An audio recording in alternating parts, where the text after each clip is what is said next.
போட சொல்லுங்க.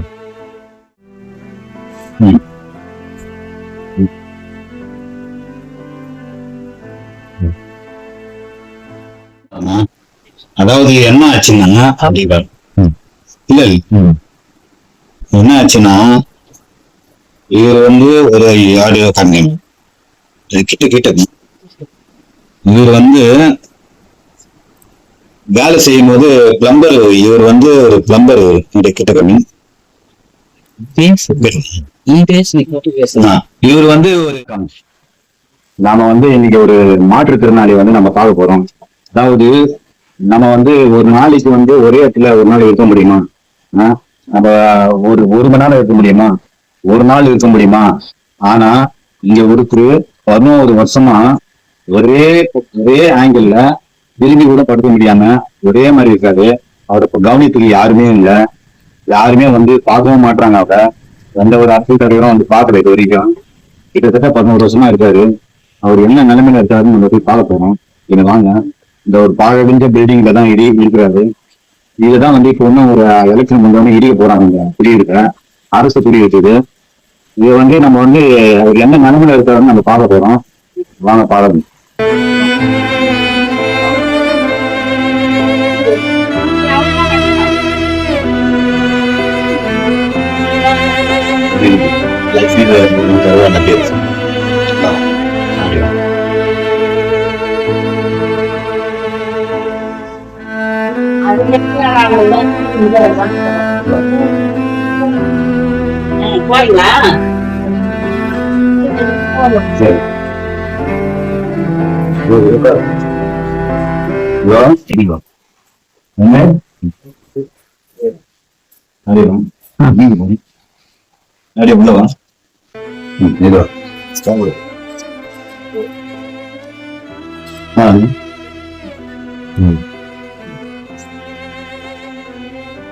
உள்ளவா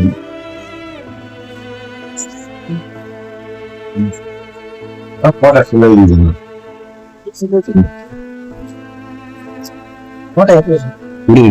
இங்க பாரு தீபாவளி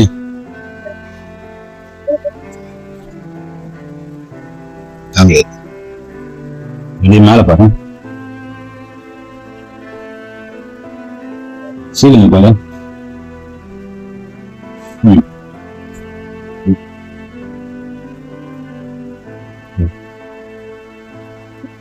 அப்படியே பாருங்க. இவரு பேரு தாங்க ரமேஷ். நல்லா அப்படி பாருங்க. அவரு கால் அப்படியே நல்லா காமிங்க.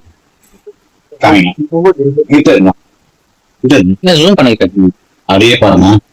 அதாவது என்ன ஆச்சுன்னா இல்ல என்ன ஆச்சுன்னா இவர் வந்து ஒரு ஆடியோ கண்ணி கிட்ட கிட்ட இவர் வந்து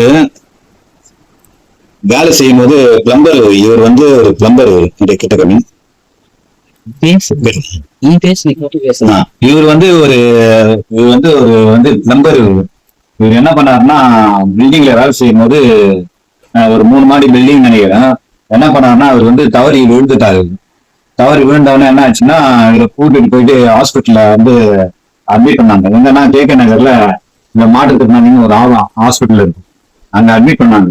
அங்க அட்மிட் பண்ணி என்ன பண்ணாங்கன்னா ஆபரேஷன் பண்ற நேரத்துல என்னாச்சுன்னா பையன் வந்து சின்ன பையன் இப்ப வந்து +2 படிக்கிறாரு. அப்ப வந்து ஒரு 4வது 3வது படிச்சிருந்தாப்புல.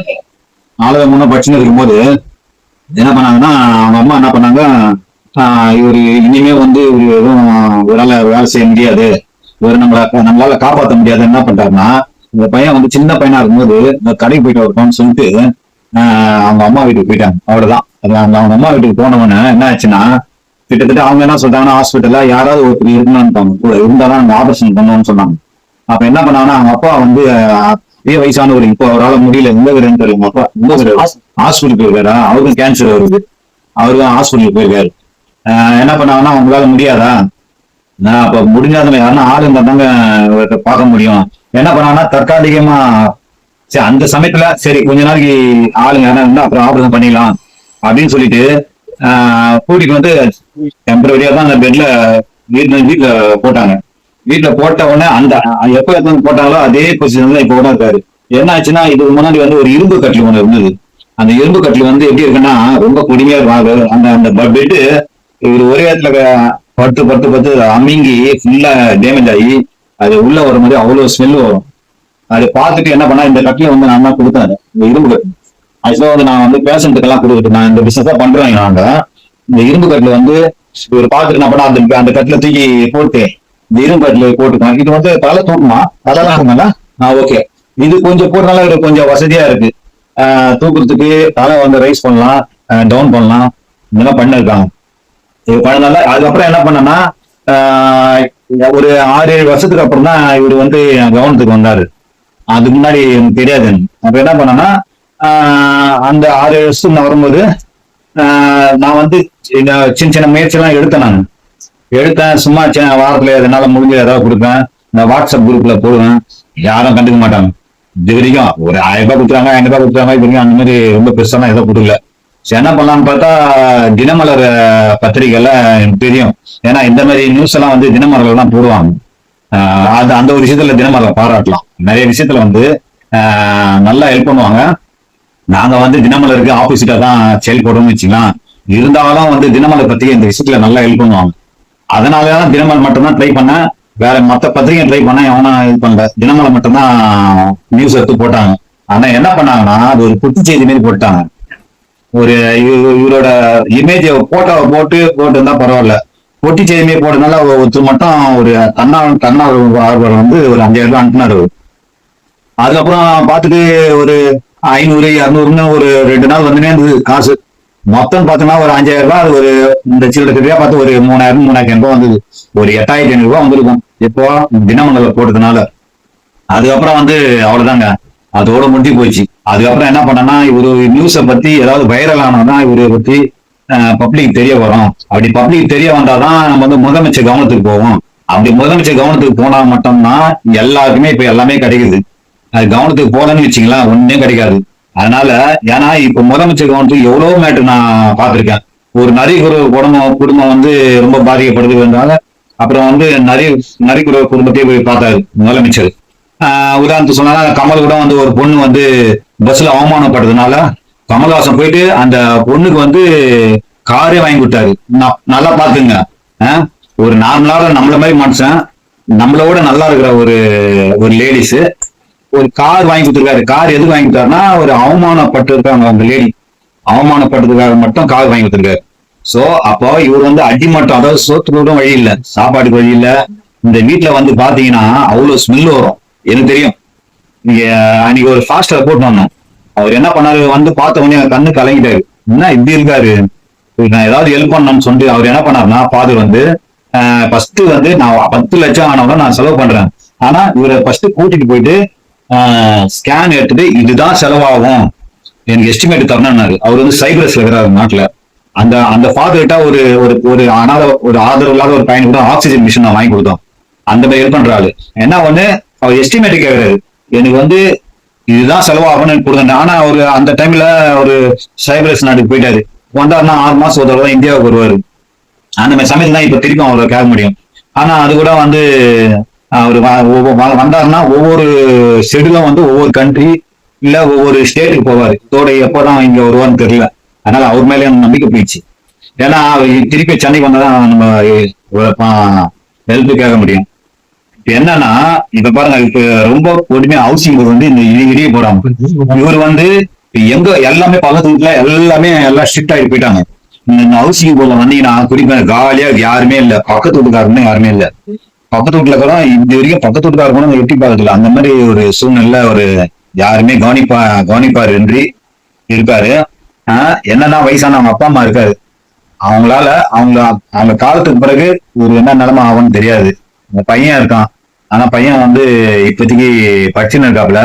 இப்ப காலேஜ் முடிச்சு அதுக்குள்ள வந்து இவரு இப்ப அடுத்தது எங்க போறான்னு தெரியல.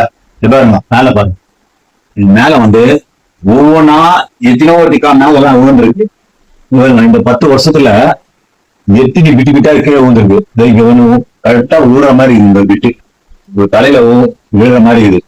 ஆனா பாருங்க இங்க எல்லாமே அங்க பாருங்க, இந்த இடத்துல பாருங்க எல்லாமே விழுந்துருக்கு. அந்த மாதிரி ஒரு கொடுமையான சூழ்நிலை ஒரு வாழ்ந்து இருக்காரு. இப்ப என்னன்னா ஒரு பக்கம் வந்து மருத்துவ உதவி, இன்னொரு பக்கம் வந்து சாப்பாட்டுக்கு அதாவது ரேஷன் அரிசி மட்டும் தான் சாப்பிடணும், வேற ஒண்ணுமே கிடையாது. ரேஷன் அரிசி நான் வாங்கி கொடுப்பேன், பாமாயில் அந்த இதெல்லாம் வாங்கி கொடுப்பேன். இவரோட இது வாங்குவாரு. முதியோர் உதவித்தொகை இவருக்கு வந்து ஒரு 1500 ரூபாய். இப்ப சிஎம் வந்து 2000 ரூபாய் ஆக்கியிருக்காங்க. அவங்க அம்மாவுக்கு 1000 ரூபாய், அவங்க அப்பாவுக்கு 1000 ரூபாய். இந்த பணத்தை தவிர வேற எதுவுமே கிடையாது. ஒரு குடும்பம் நடத்துறதுக்கு உங்களுக்கே தெரியும், ஒரு 15,000 ரூபாய் இருந்தாதான் ஒரு குடும்பம் நடத்த முடியும். கணக்கெல்லாம் பாத்தீங்கன்னா இந்த கணக்கெல்லாம் பாத்தீங்கன்னா ஒரு 6000 ரூபாய் கூட தேராது. இந்த 6000 ரூபாய் வச்சுன்னா நீங்க வந்து சாப்பிட்டு இருக்காங்க. இப்ப என்ன பிரச்சனைனா இப்ப வந்து இவரோட நியூஸ் வந்து நம்ம சிஎம்க்கும் போக மாட்டுது, கவர்னத்துக்கு போக மாட்டுது.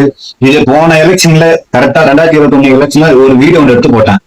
அது அளவுக்கு நம்மளும் அந்த ஒரு நேர்த்தியா வீடியோ போட தெரியல. அந்த போன வாட்டி ஒரு சிம்பிளா எடுத்து போட்டேன், யாரும் கவனிக்கல. அப்புறம் வந்து அந்த வீடியோ வந்து ஓரளவுக்கு வந்து நம்ம இவருக்கு கவனத்துக்கு போச்சு, சுப்பிரமணியம் அவரோட பிஏ கவனத்துக்கு போச்சு. அவரும் போன் பண்ணி இங்க கொஞ்சம் பேசினாரு, என் தம்பி ஒரு பொறுப்புல நல்லா பேசினாரு, நான் வந்து பாக்குறேன் பாத்து. என்னன்னா அவரு கூட என்ன பிஸியா இருந்தாங்க. அதுக்கப்புறம் சொன்னதோட சரி அவரும் வந்து பாக்கல. இப்படிதாங்க போயின்னு இருக்கு. எல்லாம் வந்து சொல்றாங்களே தவிர ஒருத்தரும் வந்து நம்ம வந்து பார்க்க மாட்டாங்க. இப்போ உங்களால இப்ப என்னன்னா இவர் வந்து அயனாவரத்துல ஒரு குடியிருப்புல இருக்காரு. உங்களால இப்போ இந்த மாதிரி வீடியோங்கெல்லாம் வந்து நிறைய வர்றதுனால யாரும் ஃபேக் நியூஸ் நினைச்சு யாரும் ஹெல்ப் பண்ண மாட்டாங்க. அப்படிதான் இப்போ வரைக்கும் யாரும் ஷேரே பண்ண மாட்டாங்க. என்னோட ஃபேஸ்புக் ஃப்ரெண்ட்ஸ் 8000 பேர் இருக்காங்க. அதுல போட்டேன், ரொம்ப எதிர்பார்ப்போட நான் போட்டேன் ஃபேஸ்புக்ல. ஆஹா, நம்ம 10 வருஷமா 14 வருஷமா நம்மளை ஃபாலோ பண்றாங்களே, ஃபேஸ்புக்ல போட்ட வீடியோ இனிமே சூப்பர்னு பார்த்தா ஒருத்தரோட கண்டுக்கல. அந்த மாதிரிதான் இப்போ என்ன ஆச்சுன்னா எல்லாம் ஒரு ஃபேக் நியூஸ் ஆகிக்கிறாங்க. அதனால நம்ம இந்த வீடியோ பார்க்கணும் என்ன பண்ணுங்க, நீங்க எதுவும் பண்ண தேவையில்ல. நேர்ல வந்து அந்த அயனாவரம் இந்த சென்னையில இருக்கும், நேர்ல வந்து நீங்க பாத்தீங்கன்னா நீங்களே வந்து கண் கலங்கிடுங்க. அந்த மாதிரி இருக்கு. யாரும் வந்து ஜிபே ஏதாவது பண்ண தேவை, நேர்ல வந்து உங்களால பார்த்துட்டு உங்களால முடிஞ்சதை பண்ணுங்க. ஆனா இந்த நியூஸை வந்து ஹெல்ப் பண்றதை விட ஷேர் பண்ணீங்கன்னா முதலமைச்சர் கவனத்துக்கு இது போகணும். அது போனா மட்டும்தான் இவருக்கு வந்து ஒரு விடியல் கிடைக்கும். அதாவது என்னன்னா இவரால வந்து இந்த கால் இவர் வந்து எழுச்சி உட்காந்து வீல் சேர்ல உட்கார அளவுக்கு இவருக்கு அந்த அளவுக்கு வந்தாலுமே இவருக்கு போதும். ஏன்னா ஒரே இடத்துல எப்படிங்க நம்மளால இருக்க முடியுங்களா? ஒரு நாள் இருக்க முடியுமா? ஒரே இடத்துல இந்த டிவி ஓட்ட டிவி இது நான் ஆஃப் பண்ண சொன்னேன், ஒரு இறைச்சலா இருந்தது. ஆஃப் பண்ண சொல்றேன். இந்த டிவியை இதே வச்சு பார்த்துன்னு இருக்காரு 11 வருஷமா. எப்படிங்க இருக்கும் நம்ம நிலைமை எப்படி இருக்கும் நினைச்சு பாருங்க. ஒரே இடத்துல இருந்தா நம்மளால அதாவது ஆளுக்கு நம்மளால முடிஞ்ச ஒரு 100-50 கொடுத்தா அது ஒரு சாதாரண விஷயம், ஒரு டீ சாப்பிடுற செலவு தான். ஆனா அந்த ஒரு ஹெல்ப்பை கூட யாரும் பண்ண மாட்டாங்க. நம்ம தினமலர்ல வர வச்ச அந்த நியூஸை கூட நம்ம சைட்ல டிஸ்கிரிப்ஷன் பண்றோம், இதை ஷோ பண்றோம் பாருங்க. இவ்வளவு பண்ணியும் இதே மாதிரி தான் இருக்காது. நம்ம குரூப்ல போடுவோம், போட்டா ஆமா மறுமறைக்கு அப்படியே பார்த்துன்னு கம்னு இருப்பாங்க. ஒரு 100 ரூபாய் ஜிபே பண்ணுவோம் அப்படின்னு கூட இல்லை. அதனால இந்த நியூஸ் எதுக்கு போறோம்னா எலெக்ஷன் டைமு, இந்த டைம்லயாவது நம்ம அரசியல்வாதிங்க ஏதாவது ஹெல்ப் பண்ணுவாங்க, அது ஒரு நம்பிக்கையோட போடுறோம். இது வரைக்கும் நிறைய வீடியோ போட்டேன், அதெல்லாம் வேலைக்கு ஆகல. அது வந்து நான் எப்படி போட்டேன்னா வீடியோ ஒரு யூடியூப் சேனல் எப்படி போடுவாங்க அப்படியே ஒரு மாதிரி பில்டப் பண்ணி நல்லா மேக்கப் இதெல்லாம் பண்ணி அப்படியெல்லாம் போடல. இந்த வாட்டி நான் கேஷுவலாக வீடியோ போட்டேன். என்ன இருக்கோ அப்படியே போட்டேன். நான் எடிட்டிங் எதுவும் பண்ண போறது இல்ல. இதை வந்து வீடு அதுதான் வீடு சொன்னுங்க. இந்த வீடு வந்து இடிக்க போறாங்க. இப்போ 6 மாசம் அதான் இடிக்க போறாங்க. இந்த வீடு வந்து இவர் வந்து இதை கூட நான் வந்து கலெக்டர் ஆஃபீஸ்ல போய் கூட நான் மனு கொடுத்தேன். என்ன சொல்றாங்கன்னா அவங்க வந்து இல்லப்பா இது எல்லாருக்கும் போல ஒதுக்கீடு பண்ண மொத்தமா வரும். அந்த பொதுவா வந்து எல்லாருக்கும் ஒதுக்கீடு பண்ற மாதிரி ஒரு நிலைமை இருக்கு. இவருக்கு நிலைமை எப்படி இருக்கு? ஏதாவது ஒரு புதுசா கட்டினா இந்த அண்ணா நகர் இந்த சுத்தி இருக்கிற ஹவுசிங் போர்ட்ல கீழ் வீடா ஒதுக்கீடு பண்ணலாம், இமீடியட்டா ஒதுக்கீடு பண்ணலாம். இதை விட்டுட்டு புரோட்டோகால் மாதிரி வந்து ப்ரொசீஜரை தான் அவருக்கு வரன்றாங்க. கலெக்டர் ஆஃபீஸ்ல பேசுறாங்க. கலெக்டர் ஆஃபீஸ் எல்லாத்துக்கும் அல்டிமேட்டு கலெக்டர் ஆஃபீஸ் தான். அங்க போனாலும் நம்ம ஒரு வீடியோ கொடுக்கணும். அங்கேயும் வந்து ஒரு கேர்லெஸ். கலெக்டர் ஆஃபீஸ்ல ஒரு தெரிஞ்சு 10-15 வாட்டி அவங்க அப்பாவை கூட்டு போயிட்டு மனு கொடுத்துட்டேன், வேலைக்கு ஆகல. எல்லாமே வந்து ஒரு சம்பளம் வாங்கி வச்சிருக்காங்க. தயவுசெய்து இந்த வீடியோ பாருங்க, கொஞ்சம் ஏதாவது நேர்ல வந்து பாருங்க, ஹெல்ப் பண்ணுங்க. முதலமைச்சர் கவனத்துக்கு இந்த வீடியோ போகணும். அந்த மாதிரி ஹெல்ப் பண்ணுங்க. நீங்க ஏதாவது சொல்லுங்க சொல்லுங்க. எனக்கு ஹெல்ப் பண்ணாங்க. ரொம்ப கஷ்டமா இருக்கு. வீடு வந்தாலும் இடிக்க போறாங்க. வீடு வாடகை புரியாது.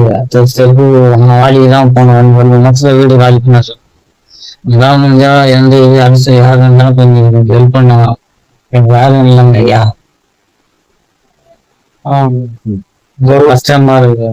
வீடு மட்டும் கொஞ்சம் பார்த்து ஹெல்ப் பண்ணா போதும். வீடு வாடகை கொடுத்தனால இருக்க முடியாது. அவங்க 5000 6000 கொடுத்துருக்காங்க. வீடு மட்டும் கொஞ்சம் பாருங்க. கொஞ்சம் கொஞ்சம் ஹெல்ப் பண்ணுங்க.